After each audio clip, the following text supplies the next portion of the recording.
नमस्कार दोस्तों, good evening. उम्मीद है आप लोग बढ़िया होंगे। स्वागत है आप सभी का। आज मैं आप लोगों के साथ एक आर्टिकल के माध्यम से कुछ महत्वपूर्ण तथ्यों को डिस्कस करना चाहता हूं कि किस प्रकार से हमारी भारतीय कृषि के अंदर smart technology, climate resilient technology या ऐसी तकनीकों को हम लोग लेकर आ चुके हैं जिनकी बदौलत हम आपके जलवायु परिवर्तन का प्रभाव काफ़ी हद तक कम करने में सक्षम है। इसके बावजूद भी भारत की जो कृषि है उसमें कहीं ना कहीं जो आपका दुर्घटनाओं का दौर है, या ये कह सकते हो कि हमारे किसानों की जो मुख्य चिंताएं हैं वो खत्म होने का नाम नहीं ले रही हैं। हर रोज हम लोग एक नई समस्या का सामना करते हैं और उसके अगेंस्ट में हमारे पास जो लड़ने की क्षमता है वो धीरे धीरे कमजोर पड़ती नजर आ रही है। तो उसी के ऊपर ये पूरा का पूरा आर्टिकल लिखा गया है कि किस प्रकार से हम एक सस्टेनेबल एग्रीकल्चर की तरफ मूव कर सकते हैं और आज का समय सही समय क्यों है इसके ऊपर भी पूरा जोर दिया गया है। तो इसमें दो पर्सन के द्वारा ये उनके जो पर्सनल व्यूज हैं उनके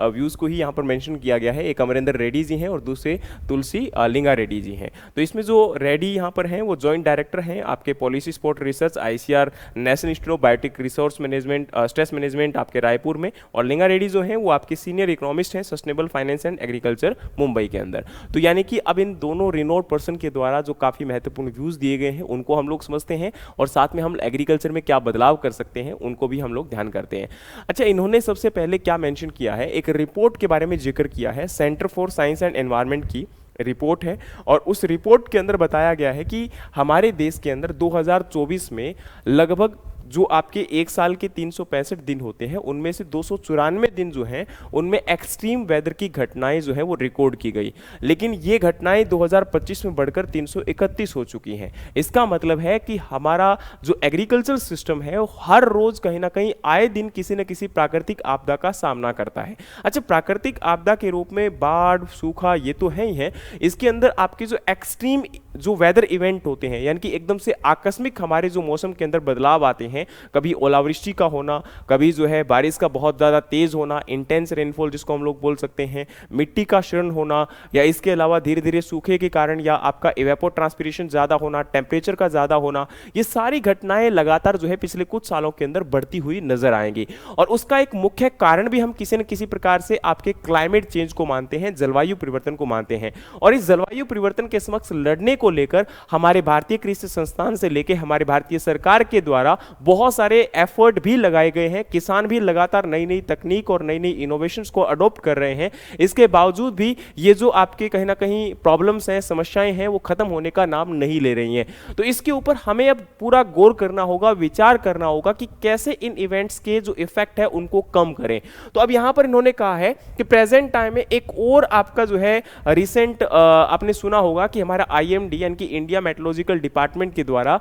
भविष्यवाणी की गई है कि 2026 के अंदर जो लॉन्ग टर्म आपका एवरेज है रेनफॉल का उससे लगभग ये कह सकते हो 90% रहने के चांस हो सकते हैं। और ये एक बड़ा यहाँ पर स्ट्रॉन्ग यहाँ पर ये कह सकते हो इंटेंशन के साथ कहा गया है, क्योंकि 2 से 3 बार ये प्रेडिक्शन आ चुका है। तो ऑब्वियस सी बात है कि इस बार बारिश के कम होने के आसार है, खासकर जो हमारा खरीफ सीजन है। तो अगर इस खरीफ सीजन की बात की जाए तो ज्यादातर ये आपका साउथ वेस्ट मॉनसून के ऊपर निर्भर करता है। और आप लोग जानते हैं कि साउथ वेस्ट मॉनसून हमारे देश के अंदर खरीफ सीजन की जो खासकर उत्पादन है उसमें एक बड़ा रोल प्ले करता है। तो अगर ये मॉनसून कम आता है, बारिश कम होती है, तो उसकी वजह से हमारा भारतीय कृषि उत्पादन कम होगा, और उत्पादन कम होगा तो सीधा सीधा किसान की आमदनी भी क्या होगी, कम होगी। तो उसी के ऊपर यहां पर जोर दिया जा रहा है। और प्रेजेंट टाइम में उन्होंने ये भी कहा कि एग्रीकल्चर जो हमारा सिस्टम है, अगर देखा जाए तो हमारे देश की जो कृषि व्यवस्था है या एक सिस्टमेटिक ऑर्डर अगर हम देखें, मिनिस्ट्री ऑफ एग्रीकल्चर से लेके जितने भी आपके डिपार्टमेंट्स हैं या हमारे रिसर्च इंस्टीट्यूट्स हैं, वो लगातार एक आपकी तकनीक के ऊपर आफ्टर ग्रीन रेवोल्यूशन फोकस कर रहे हैं कि कैसे हम गेहूं और चावल के उत्पादन को आपका बढ़ा सकते हैं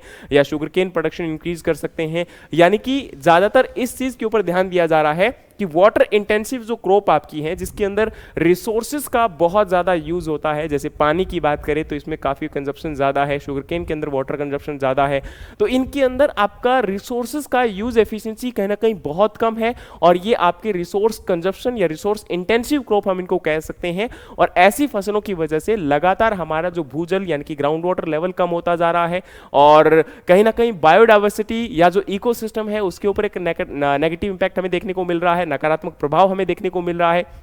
इसके अलावा एक और इंपॉर्टेंट चीज कि लगातार अगर देखा जाए तो जैसे अब कहीं ना कहीं जो फोरकास्टिंग होती है या जो भी भविष्यवाणी ज्यादातर की जाती है, या इवन दो जो हमारे आईसीआर के द्वारा या किसी भी संस्थान के द्वारा एडवाइजरी जारी की जाती है, वो मुख्यतः इन्हीं फसलों को लेकर होती है। बाकी फसलों को ज्यादातर नजरअंदाज कर दिया जाता है, इग्नोर कर दिया जाता है। इसके अलावा एक और इंपॉर्टेंट सपोर्ट जो हमारी भारतीय सरकार करती है इन फसलों को उत्पादन करने के लिए, यानी कि गेहूं और चावल के लिए सरकार के द्वारा खुद इनको प्रिक्योर किया जाता है। एमएसपी जो सरकार तय करती है वो इसके लिए उपलब्ध करवाया जाता है। इस बार तो हम आपको ध्यान होगा कि हमारे राइस के लिए, चावल के लिए एमएसपी का केवल इंक्रीमेंट यहां पर बहुत माइनर हुआ है, लगभग 3% खरीफ 2026 के लिए। इसके बावजूद भी किसानों ने आपकी चावल यानी कि धान की फसल को छोड़ा नहीं है। आपकी यहां पर जो चावल के अलावा अगर देखा जाए तो खासकर जो खाद्य तेल फसलें हैं या हमारी जो पल्सेस की फसलें हैं, उनके लिए जो एमएसपी बढ़ाया गया है वो बहुत ज्यादा अधिक है। इसके बावजूद हमारे किसानों ने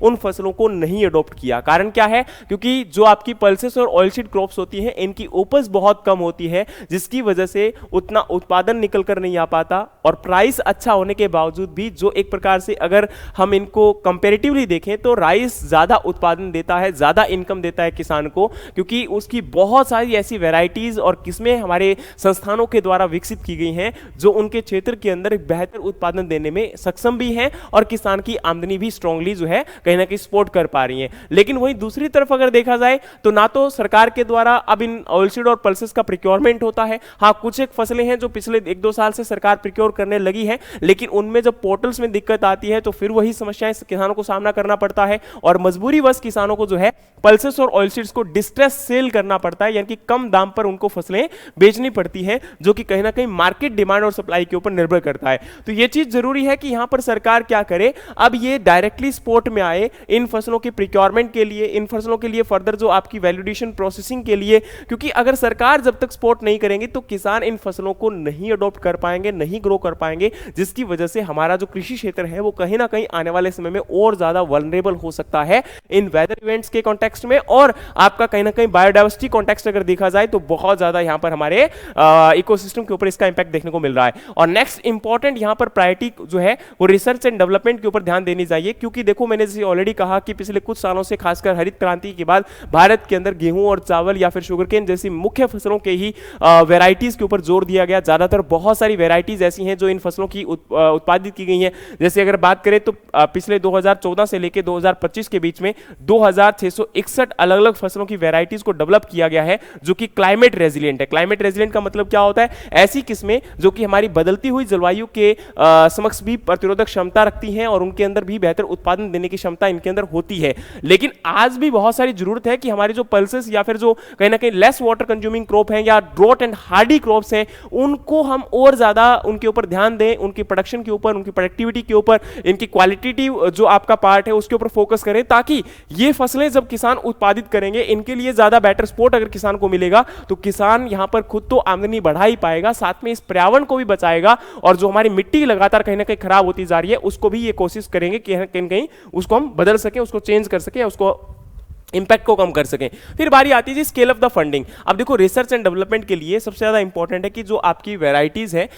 उनको डेवलप करने के लिए या नई किस्मों को, नई इनोवेशंस को डेवलप करने के लिए और ज्यादा फंडिंग की जरूरत है। जो मैंने ऑलरेडी आपको बहुत बार कहा है कि हमारे देश के अंदर एग्रीकल्चर जो रिसर्च एंड डेवलपमेंट है उसके ऊपर लगातार पैसा आपका कम इन्वेस्ट किया जा रहा है, उसको इंक्रीज करने की जरूरत है। ज्यादातर पैसा तो सैलरीज और ये कह सकते हो कि इंफ्रास्ट्रक्चर में ही खत्म हो जाता है, बहुत सारा कम पैसा बचता है जो रिसर्च और इनोवेशन में लगाया जाए, जिसकी बदौलत आज हमारे देश के अंदर आपकी प्रोडक्टिविटी बाकी बहुत सारे देशों के मुकाबले काफी कम है। हमारे पास अगर हम टोटल एरिया की बात करते हैं तो लगभग 1,40,000 हेक्टेयर आपका जो है कहीं ना कहीं हमारे पास नेट शोन एरिया है। इसके बावजूद भी जो प्रोडक्टिविटी है वो कम होने के कारण हमारे देश में हम उतना उत्पादन नहीं कर पा रहे हैं। तो इसको हमें इंक्रीज करने की जरूरत है और वो आपका तभी संभव हो पाएगा जब रिसर्च एंड डेवलपमेंट के अंदर फंडिंग को इंक्रीज किया जाएगा। दूसरा, हमें यह भी ध्यान देना चाहिए कि जो हमारा एक्सटेंशन सिस्टम है उसको और बेहतर किया जाए, क्योंकि जो आपकी लैब के अंदर, या ये कह सकते हो जो हमारी वेराइटीज या इनोवेशंस वैज्ञानिकों के द्वारा विकसित की जाती है, उनको अगर हम फील्ड तक, आपके किसानों तक नहीं पहुंचाएंगे तब तक कोई फायदा नहीं होने वाला। इसके अलावा जो पब्लिक प्राइवेट फंडिंग है उसको भी इंप्रूव करना चाहिए, क्योंकि जैसे आप लोग जानते हैं कि प्रेजेंट टाइम में प्राइवेट जो प्लेयर्स हैं वो भी एक बड़ा रोल प्ले कर सकते हैं, लेकिन उसमें डाइवर्सिफिकेशन बहुत जरूरी है। अगर हम एक या दो लोगों को ही लगातार आपका एग्रीकल्चर सिस्टम, वही आपका मैन्युफैक्चरिंग सिस्टम, आपका सर्विस सेक्टर सिस्टम, आपका एयरपोर्ट, रेलवे, एक दो लोग ही अगर लेते चले जाएंगे तो फिर मोनोपोली आपकी क्रिएट होती चली जाएंगी, जो आपकी देश के लिए, हमारे देश के लिए कहीं ना कहीं बहुत ज्यादा नुकसानदेह साबित हो सकती है। तो इसमें आपके जो अलग अलग एंटरप्रेन्योरशिप है, खासकर जो रूरल एरियाज के एंटरप्रेन्योरशिप है, उनको बढ़ावा दिया जाना चाहिए। Self help group, farmer producer organisations, उनके माध्यम से और ज्यादा जो है आगे फर्दर अपग्रेडेशन हमारे किसानों का होना चाहिए, जिससे क्या हो कि एक तो बेहतर तरीके से आपका प्रोडक्ट जो आपका कहीं ना कहीं ग्रो करवाया गया है उसको हम वैल्यू एडिशन कर सकें, उसमें आपका वेरिएटल जो डाइवर्सिफिकेशन है वो किया जा सके। क्योंकि वेरिएटल डाइवर्सिफिकेशन का मतलब क्या होता है, जैसे फॉर एग्जांपल आपको पता होगा किसान के द्वारा कोई भी फसल उत्पादित की गई है, अब उस क्रॉप को ग्रो करवाने के बाद हार्वेस्टिंग जब हो जाती है तो उसके कारण आपको क्या होता है कि हार्वेस्टिंग के बाद समय पर स्टोरेज ना मिलने के कारण वो फसल खराब हो जाती है। तो इसमें हम लोग क्या कर सकते हैं, या तो हम किसी और उत्पाद में उसको कन्वर्ट कर सकते हैं, या हमारे पास प्रॉपर स्टोरेज की फैसिलिटीज होनी चाहिए। अगर वो ग्रेन्स क्रॉप है तो हम लोग उनको स्टोर्स के अंदर स्टोर कर सकते हैं, वेयर हाउसेस के अंदर स्टोर कर सकते हैं, और वो अगर वेयर हाउसेस होंगे तभी तो स्टोर कर पाएंगे, क्योंकि किसान के पास इतनी जगह नहीं है कि वो उनको स्टोर कर सके। और नेक्स्ट एक और इंपॉर्टेंट चीज है कि हमारी फसलें खासकर जो खराब होने वाली है, जिनको हम पेरिसेबल कमोडिटीज बोल देते हैं, खासकर हॉर्टिकल्चर क्रॉप की बात करें या फिर मतलब आपकी जो और एडिशनल प्रोडक्ट्स हैं उनकी बात करें, तो उनके खराब होने के चांसेस ज्यादा होते हैं। तो उनके लिए हमारे पास कोल्ड स्टोरेज की फैसिलिटीज होनी चाहिए, और नेक्स्ट हमारे पास वैल्यूडेशन फैसिलिटीज होनी चाहिए, उनको हमें प्रमोट करना पड़ेगा। और ये आपका ओवरऑल कहलाता है, जिसको हम वर्टिकल डाइवर्सिफिकेशन कहते हैं, कि एक उत्पाद से और उत्पाद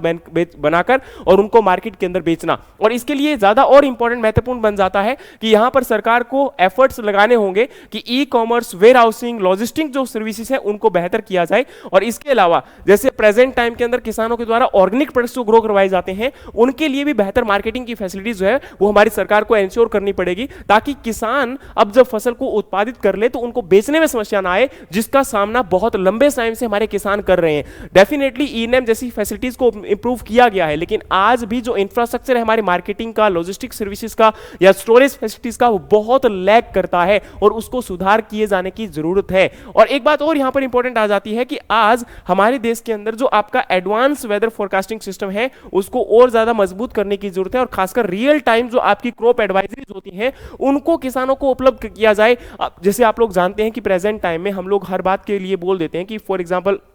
कोई आपका बारिश ज्यादा होने के आसार है, ओलावृष्टि पड़ने के आसार हैं, या मौसम में आपका तापमान बढ़ने के चांसेस हैं, तो इंस्टेंटली अगर आपका किसानों को एडवाइजरीज मिलेंगी और रियल टाइम अगर एडवाइजरीज मिलेंगे तो शायद कोई बेहतर आपके प्रिकॉशन स्टेप लिए जा सकते हैं। और प्रिकॉशनरी स्टेप अगर हम लेंगे तो हमारा कुछ हद तक नुकसान कम किया जा सकता है। ऐसा तो नहीं कि हम लोग कंप्लीटली अवॉइड कर देंगे, लेकिन एटलीस्ट जो आपका कुछ नुकसान है उसको कम करने में हम लोग सक्षम हो सकते हैं। लेकिन वो तभी संभव हो पाएगा जब हम यहां पर फोरकास्टिंग जो सिस्टम है उसको मजबूत करेंगे, रियल टाइम मॉनिटरिंग करेंगे और रियल टाइम एडवाइजरीज उपलब्ध करवाएंगे, और उनको हम किसान के साथ कनेक्ट करेंगे। अब इसको लेकर आपको पता होगा पिछले कुछ समय से बहुत सारे एआई चैटबॉट या फिर एप्लीकेशंस को विकसित किया गया है, लेकिन और भी अभी जरूरत है, तब तक कहीं ना कहीं किसानों के लिए नुकसान जो है वो आपका बढ़ सकता है। इसके अलावा एक चीज और इंपॉर्टेंट है कि एडवांस एआई बेस्ड मॉडल में help in predicting the weather event and thereby facilitating the real time crop advisory. Crop insurance is another strategy that can protect the farmer income in this regard. अब आपको पता होना चाहिए एक तो आपका फसल का कितना नुकसान हुआ,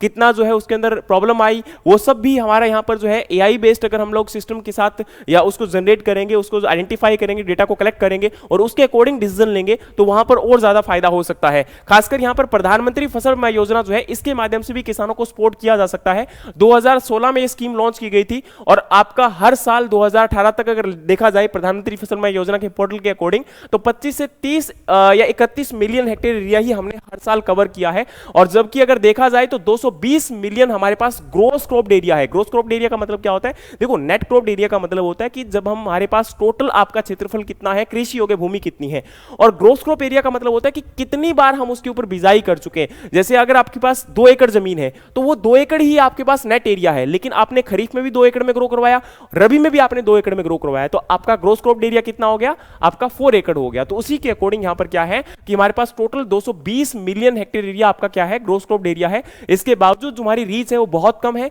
और उसमें भी एक्सपेंशन क्यों नहीं हो पा रहा, क्योंकि किसानों को सही टाइम पर उनका जो मुआवजा है वो नहीं मिल पाता, और इंश्योरेंस अगर क्लेम नहीं मिलेगा किसान को तो डेफिनेटली वो किसान उसकी तरफ रुझान नहीं करेगा। और यही वजह है कि किसान ऐसी गवर्नमेंट स्कीम्स के ऊपर जल्दी से भरोसा नहीं कर पाते हैं। तो ये हमारे लिए क्रूशियल टाइम है कि इस टाइम पर हम किसानों के साथ डटकर खड़े हों, उनको आपका किसी भी प्रकार की जो चीज या स्कीम्स या इनोवेशन से उनको थोपने का काम ना कर कर, बल्कि उनको ट्रेनिंग और स्किल्स डेवलप कर कर, उनको डेमोस्ट्रेशन उपलब्ध करवाकर सिखाने की कोशिश करें, और उनसे भी जो आपकी कहीं ना कहीं राय है वो लेने की कोशिश की जाए कि भाई किस प्रकार से आपके चेंजेस जो है वो किए जा सकते हैं। क्योंकि अगर चलेंगे, क्योंकि एक्सटेंशन सिस्टम में बार बार कहता हूं कि एक टू वे एजुकेशन सिस्टम होता है, जिसके अंदर किसान से भी आपके जो एडवाइजर्स होते हैं या जो ट्रेनर्स होते हैं वो सीखते हैं, और ट्रेनर से किसान सीखते हैं। तो अगर टू वे कम्युनिकेशन बेहतर किया जाएगा तभी आने वाले समय के अंदर हम एग्रीकल्चर सिस्टम को दुरुस्त कर सकते हैं। और आज ये सही समय इसलिए है क्योंकि देखो, जो बीत गया उसको हम वापस लेकर नहीं आ सकते, लेकिन अभी अगर समय रहते हम लोग नहीं चेतते हैं तो आने वाले समय के अंदर काफी नुकसान हमारा हो सकता है। खासकर हमने शुरुआत में बात की थी कि एक्सट्रीम वेदर इवेंट आपके बढ़ चुके हैं। आपको बताना चाहता हूं कि अभी हमने आंधियां बहुत ज्यादा महसूस की है। उसका कारण क्या है, क्योंकि टेम्परेचर बहुत ज्यादा बढ़ा, एकदम से लो प्रेशर जोन क्रिएट हुआ, और उसकी वजह से आपका हाई प्रेशर से लो प्रेशर की तरफ विंड बहुत ज्यादा तेजी से मूव करी। दूसरा, हमने विकास के नाम पर पेड़ों को काटा जो कि विंड ब्रेक्स का काम करते थे, शेल्टर बेल्ट्स का काम करते थे, और यह भी एक मुख्य वजह रही कि जिसकी वजह से आंधियां और आपके तूफान बढ़े हैं, और उनकी वजह से होने वाला नुकसान भी काफी हद तक एक्सट्रीमली बढ़ चुका है। तो ऐसा नहीं है कि हमारे जो एक्सट्रीम इवेंट आपके जो वेदर इवेंट बढ़ते जा रहे हैं ये हम लोग आइडेंटिफाई नहीं कर रहे हैं, या फिर हमारे लिए कहीं ना कहीं ये 1-2 दिन का काम है, ऐसा नहीं है। ये बढ़ते चले जाएंगे और आने वाले समय में इनका नुकसान भी और ज्यादा बढ़ेगा। तो अगर हम वाकई में चाहते हैं कि हम एक टिकाऊ खेती को और अग्रसर हो, और हम इस पर्यावरण को लेकर भी चिंतित है, तो हमें अब अपग्रेड करना पड़ेगा, हमें चेंज करना पड़ेगा। लेकिन इसमें हमारे पूरे सिस्टम को दुरुस्त करने की जरूरत है। केवल किसान की गलती को आप लोग नहीं यहां पर ठहरा सकते हो, हमें ओवरऑल जो है आपका ऊपर से लेकर नीचे तक इस सिस्टम को दुरुस्त करना होगा। और हमारे इस सिस्टमेटिक अगर हम प्रॉपर ढंग से अगर इसको चला लेते हैं तो डेफिनेटली आपकी रिसोर्स यूज एफिशिएंसी को बढ़ाया जा सकता है, किसानों की इनकम को बढ़ाया जा सकता है, प्रोडक्टिविटी प्रोडक्शन इंक्रीज कर सकते हैं, फूड सिक्योरिटी को इंश्योर कर सकते हैं, और हमारे देश की जो इकोनॉमिक कंडीशन है उसको बेहतर कर सकते हैं, लोगों को रोजगार उपलब्ध करवा सकते हैं। क्योंकि आज कृषि के साथ लगभग 50% जनता जुड़ी हुई है। तो आप लोग खुद समझ सकते हैं कि इससे कितना बड़ा बदलाव हमारे देश के अंदर हो सकता है। उम्मीद है कि जानकारी आपको पसंद आई होगी। इसी प्रकार के और भी रिसेंट अपडेटेड आर्टिकल्स, कंटेंट और एग्रीकल्चर जो आपकी स्कीम्स हैं उनको समय समय पर साझा करेंगे, और साथ में ये भी कोशिश करें कि एग्रीकल्चर के जो टॉपिक्स हैं, खासकर अगर आप एग्रीकल्चर कॉम्पिटिटिव एग्जाम्स की तैयारी कर रहे हैं, आप एक किसान हैं या फिर आप रिसर्चर्स हैं, तो आपके लिए सेशन काफ़ी जो है फायदेमंद हो सकते हैं। तो जुड़े रहिएगा। अगर आपको सेशंस वाकई में पसंद आते हैं तो इनको लाइक कीजिए, शेयर कीजिए और सब्सक्राइब कीजिए। साथ में आपको क्या आने वाले वीडियोज़ में किस टॉपिक के ऊपर कंटेंट चाहिए तो उसका भी आप कमेंट में मैसेज लिख दीजिएगा। मैं कोशिश करूंगा कि उन वीडियोस को आप लोगों तक समय से पहुंचा सकूं। और बाकी हमेशा से ही कोशिश रहती है कि एग्री बुलेटिन या एग्रीकल्चर जो करंट अफेयर अपडेटेड कंटेंट है उनको आप लोगों के साथ साझा किया जाए, क्योंकि उससे हमें बहुत कुछ सीखने को मिलता है। खासकर ये जो आर्टिकल्स होते हैं उनमें में जो इंपॉर्टेंट कंटेंट होता है उसी को साझा करने की कोशिश करता हूँ। ऐसा नहीं कि हम लोग कोई भी आर्टिकल उठाएंगे और उसको हम लोग साझा कर देंगे, क्योंकि उससे कोई फायदा नहीं होता। जब तक हमें सीखने को कुछ नहीं मिलेगा तब तक कोई फायदा नहीं है। ठीक है, तो मिलते हैं नेक्स्ट वीडियोज़ में, तब तक के लिए जय हिंद, जय भारत।